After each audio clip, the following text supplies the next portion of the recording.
નમસ્કાર મિત્રો, મારી આ ચેનલમાં તમારું સ્વાગત છે। મિત્રો, સુરેન્દ્રનગર સાયલા હાઈવે પર મોટો અકસ્માત સર્જાયો છે। શટર રિક્ષા અને આઈસર ટ્રક વચ્ચે ગંભીર અકસ્માત સર્જાયો હતો, જેમાં 2 લોકોના મોત થયા છે, અન્ય 3 લોકો ઇજાગ્રસ્ત થયા છે।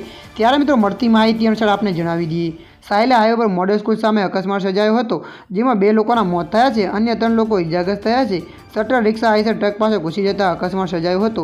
અકસ્માતમાં 2.5 માસના બાળક અને યુવતીનું મોત થયું છે। ત્યારે ઇજાગ્રસ્તોમાં 2 લોકોની હાલત ગંભીર હોવાનું જણાવવામાં આવી રહ્યું છે।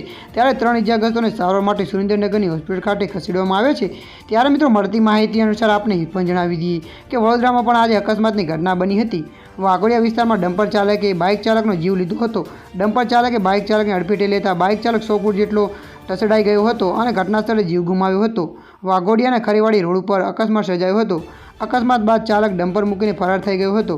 ત્યારે મિત્રો, હાલ માટે આટલું। મળીશું નવા અપડેટ સાથે। જો વિડીયો તમને પસંદ આવે, લાઇક, શેર અને સબસ્ક્રાઈબ કરી નાખજો। ધન્યવાદ।